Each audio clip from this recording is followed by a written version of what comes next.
Hollywood silver screen presenting room number 41। इस movie की शुरुआत में हम एडन नाम के एक फिलोसफी स्टूडेंट को देखते हैं जो रोज की तरह कॉलेज जा रहा होता है। सब कुछ नॉर्मल लग रहा होता है, लेकिन यहीं से कहानी धीरे धीरे अजीब डायरेक्शन में जाने लगती है। अगले सीन में एडन का फिलोसफी प्रोफेसर पूरी क्लास को एक असाइनमेंट देता है। इस असाइनमेंट में स्टूडेंट्स को डेथ और आफ्टर लाइफ पर रिसर्च करनी हो, और खास बात यह है कि एडन के फाइनल ग्रेड्स पूरी तरह इसी असाइनमेंट पर डिपेंड करने वाले होते हैं, इसलिए ये उसके लिए काफी इम्पोर्टेंट हो जाता है। क्लास खत्म होते ही एडन घर से निकलता है, लेकिन तभी उसके साथ कुछ बहुत अजीब होता है। रास्ते में उसे अपना ही हमशक्ल दिखाई देता है जो उसे साफ साफ वार्निंग देता है कि मॉटल में मत जाना। अब एडन पूरी तरह कंफ्यूज हो जाता है। डर के बावजूद वो अपने हमशक्ल का पीछा करने लगता है, लेकिन थोड़ी देर के बाद ही वो हमशक्ल गायब हो जाता है। इसके बाद एडन घर पहुंचकर ये पूरा इंसिडेंट अपने रूममेट्स को बताता है, लेकिन वो लोग उसकी बातों को सीरियसली नहीं लेते। वो इसे मजाक समझकर टाल देते हैं। निराश होकर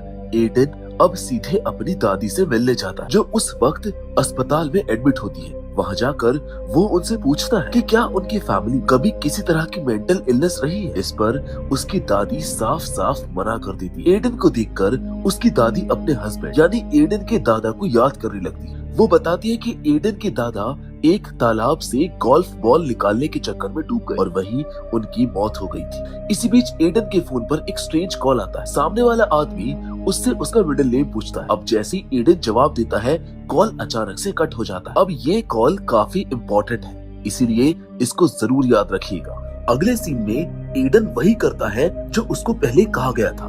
वो अब सीधा उस मॉडल पहुंचता है। वहाँ पहुंचकर उसे एक और झटका लगता है, क्योंकि उसकी एक्स गर्लफ्रेंड लॉरेन उसी मॉडल में काम कर रही होती है। एडन लॉरेन से पूछता है कि क्या उसने कभी उसके जैसे किसी आदमी को यहाँ पर देखा है। ये सुनकर लॉरेन थोड़ी हैरान हो जाती है, लेकिन इससे पहले कि वो कुछ बोले, मॉडल का मैनेजर वहाँ पर आ जाता है और एडन को वहाँ से जाना पड़ता है। थोड़ी देर के बाद लॉरेन की शिफ्ट खत्म होती है। एडन बाहर उसका वेट कर रहा होता है और फिर उसको रेस्टोरेंट ले जाता है। रेस्टोरेंट में एडन लॉरेन को अपने साथ हुए उस अजीब इंसिडेंट के बारे में सब कुछ बताता है। लॉरेन उसकी बात ध्यान से सुन, लेकिन उसको यकीन नहीं होता।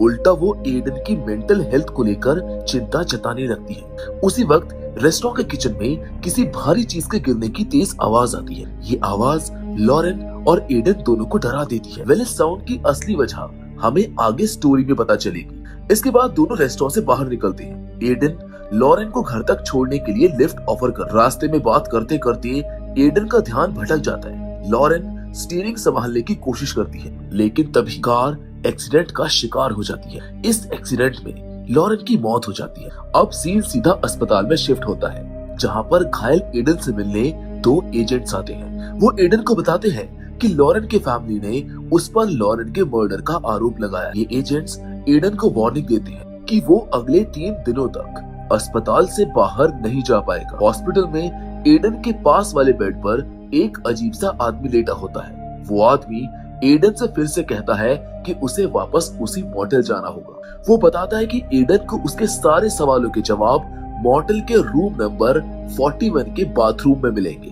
अब उस आदमी की बातों में एडन को अजीब सी सच्चाई महसूस होती है। वो कपड़े बदलता है और चुपचाप अस्पताल से भाग जाता है। अस्पताल से निकलते ही एडन सीधे मॉडल पहुंचता है और वहाँ पर एक रूम बुक करता है। आधी रात को एडन चोरी छिपे रूम नंबर 41 में घुस जाता है और जैसे वो उस रूम के बाथरूम में जाता है, वहाँ उसे एक टनल दिखाई देती है। अब एडन हिम्मत जुटाकर उस टनल के अंदर उतरता है। थोड़ी देर बाद जब वो दूसरी ओर से बाहर निकलता है, तो उसके साथ कुछ ऐसा होता है जिसकी उसने कभी कल्पना भी नहीं की होती है। मॉडल रूम से बाहर आते एडन ये देखता है कि सामने वो खुद यानी उसका पास्ट वर्जन लॉरेन से बात कर रहा है।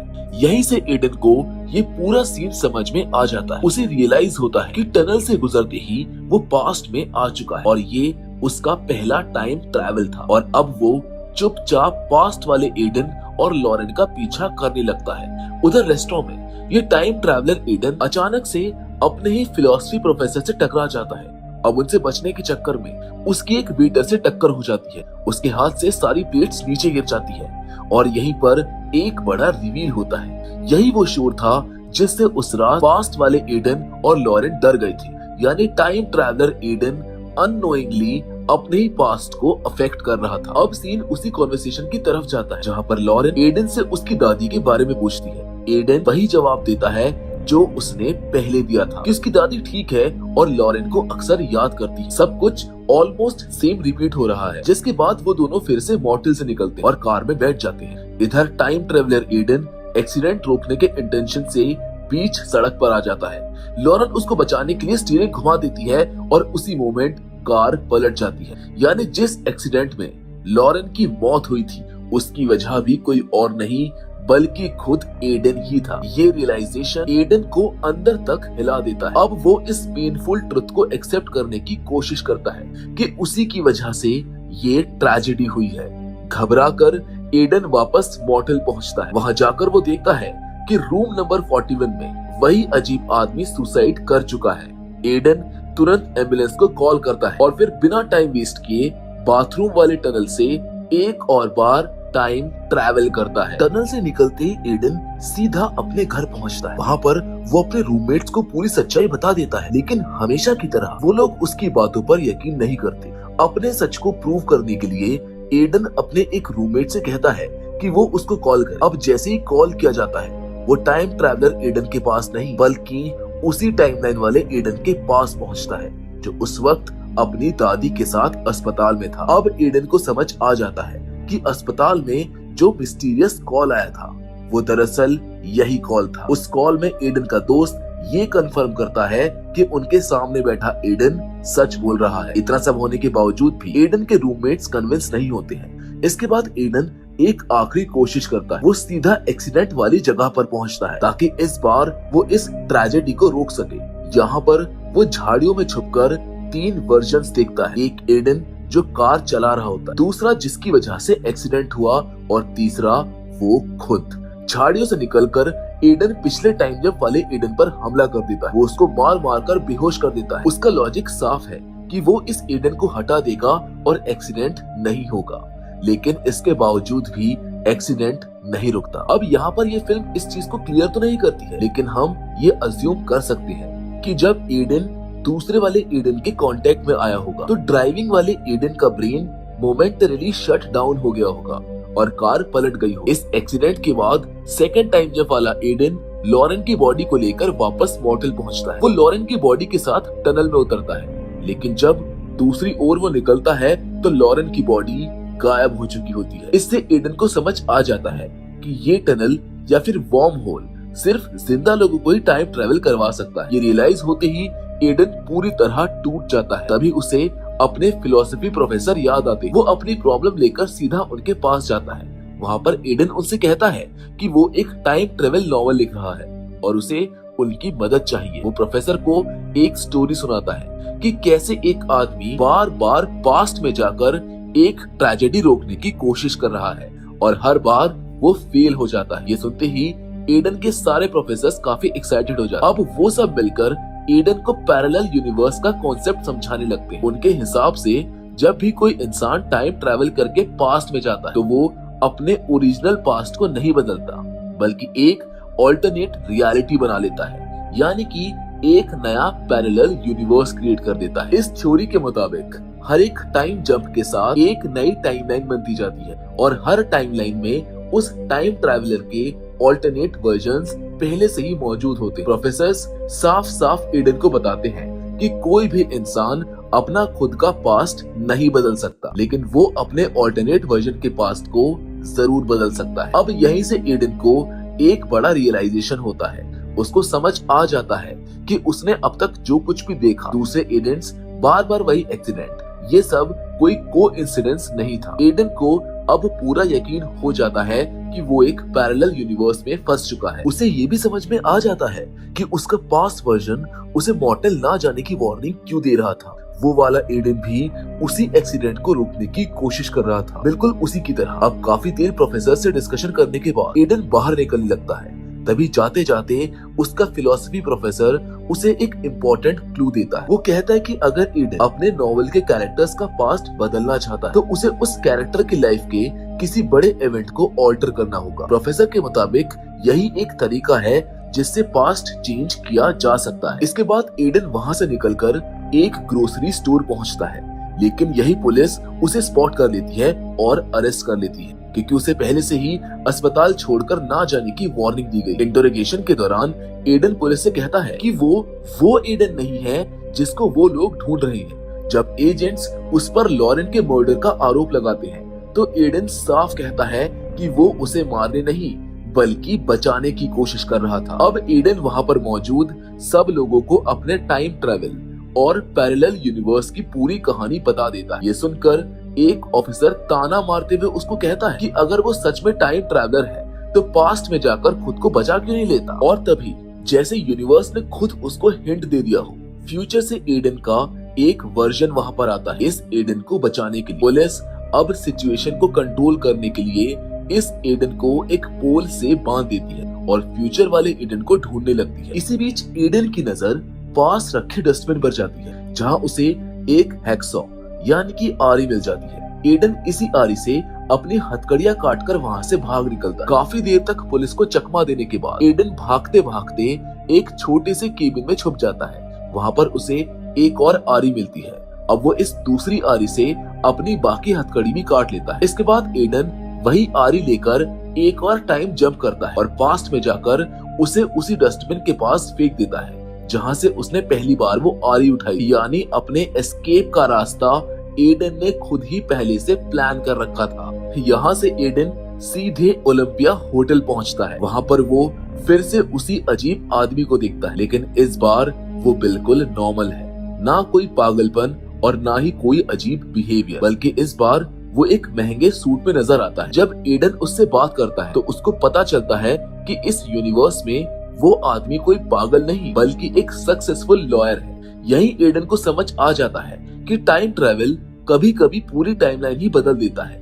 ये रियलाइजेशन एडन का कॉन्फिडेंस बढ़ा देता है। अब उसको लगने लगता है कि शायद वो सच में लॉरेन को बचा सकता है। इसी उम्मीद के साथ एडन वहाँ से निकलकर अपनी दादी के पास पहुँचता है, जो अब भी अपने हस्बैंड को याद करके रो रही होती है। एडन चुपचाप उनके पास बैठ जाता है और उनकी बातें सुनने लगता है। यहीं से ये कहानी एक बार फिर से एक इमोशनल टर्न लेती है। एडन की दादी अब उससे कहती है कि काश उस दिन उसके दादा गोल्फ खेलने गए ही ना होते। उनकी ये बात एडन के दिमाग में गहराई तक बैठ जाती है। इसी सोच में डूबा हुआ एडन अपने पुराने घर को देखने चला जाता है। वहाँ कुछ देर रुकने के बाद वो फिर से उसी मॉडल की तरफ लौटता है और बिना देर किए एक बार फिर से सुरंग के जरिए टाइम जंप करता है। इस बार जब एडन सुरंग से बाहर निकलता है तो वो उसी बूढ़े और अजीब से आदमी को अपने कमरे में मौजूद पाता है। दोनों अभी बात करना शुरू ही करते हैं कि तभी मॉडल का मैनेजर वहाँ पर आ जाता है। हालात बिगड़ता देख एडन और वो बूढ़ा आदमी फट से बाथरूम में छुप जाते हैं। बाहर मैनेजर दरवाजा खोलने की कोशिश कर रहा होता है और अंदर एडन उस बूढ़े आदमी से पूछता है कि पिछली टाइमलाइन में उसकी जिंदगी कैसे बदल गई, वो लॉयर कैसे बन गया और उसने ऐसा कौन सा बड़ा इवेंट बदल दिया था जो ये चेंज हुआ। कोई और रास्ता ना देखकर वो दोनों बाथरूम की सुरंग में कूद जाते हैं और एक बार फिर से टाइम जंप करके पास्ट में पहुंच जाते हैं। यहीं पर एडन को धीरे धीरे ये पूरा सच समझ में आने लग जाता है।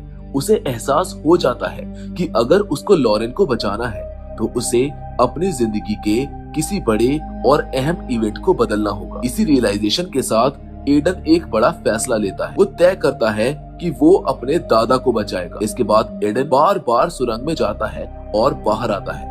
ये प्रोसेस इतनी बार दोहराता है कि आखिरकार वो उस टाइम पीरियड में पहुंच जाता है जब उसके दादा जिंदा थे।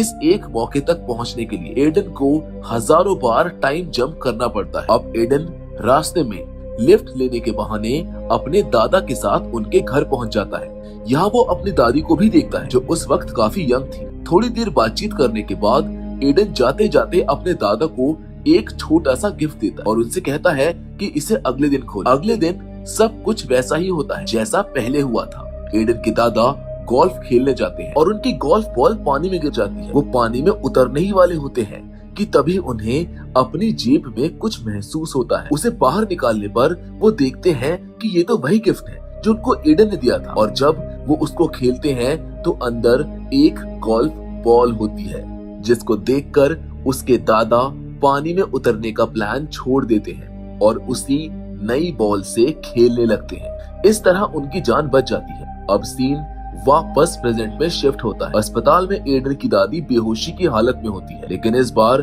वो अकेली नहीं होती। इस बार उनके साथ एडन के दादा भी मौजूद होते हैं। यानी एडन ने सच में अपने पास्ट का एक बड़ा मेजर इवेंट बदल दिया था। अब यहीं पर कहानी में एक बड़ा ट्विस्ट सामने आता है। उसको पता चलता है कि मॉडल का मैनेजर कोई और नहीं बल्कि खुद बूढ़ा एडन है। यही वो एडन है जिसने पास्ट में जाकर अपने दादा को बचाया था। वापस अपने टाइम में लौटने के बजाय इस एडन ने अपने पुराने पुश्तैनी घर को एक होटल में बदल दिया और तभी से वो उसकी देखभाल कर रहा है। वो शुरू से ही यंग एडन को सीक्रेटली गाइड कर रहा था। अब जैसे ही उसने अपने दादा को बचाया, टाइमलाइन बदल गई। इसी वजह से जब बूढ़ा एडन यंग एडन को मॉर्टल ना जाने की वार्निंग देता है, तो आगे के सारे इवेंट्स पूरी तरह अलग दिशा में चले जाते हैं। इस नए टाइमलाइन में जब एडन लॉरेन को होटल के बाहर लिफ्ट ऑफर करता है, तो लॉरेन कहती है कि उसका घर पास ही में है और वो पैदल चलकर चली जाएगी। इसी छोटे से फैसले की वजह से वो एक्सीडेंट कभी होता ही नहीं है। चलते हुए एडन और लॉरेन को बूढ़ा एडन दूर से देखता रहता है और हल्की सी मुस्कान उसके चेहरे पर आ जाती है। इसी स्वीट एंडिंग के साथ ये शानदार फिल्म यहीं पर खत्म हो जाती है। मैं उम्मीद करता हूँ कि एडन की ये टाइम जंप वाली कहानी आपको जरूर पसंद आई होगी। बाकी फिलहाल आज के इस वीडियो में बस इतना ही। अगर आपको ये पसंद आई हो तो इसको लाइक और हमारे चैनल को सब्सक्राइब जरूर कीजिए। और हाँ, आपको इस कहानी का सबसे इम्पोर्टेंट और सबसे अच्छा मोमेंट कौन सा लगा, हमें कमेंट करके जरूर बताइएगा। So with all that said, मिलेंगे आपसे हम एक और नई दिलचस्प कहानी के साथ, और तब तक के लिए धन्यवाद।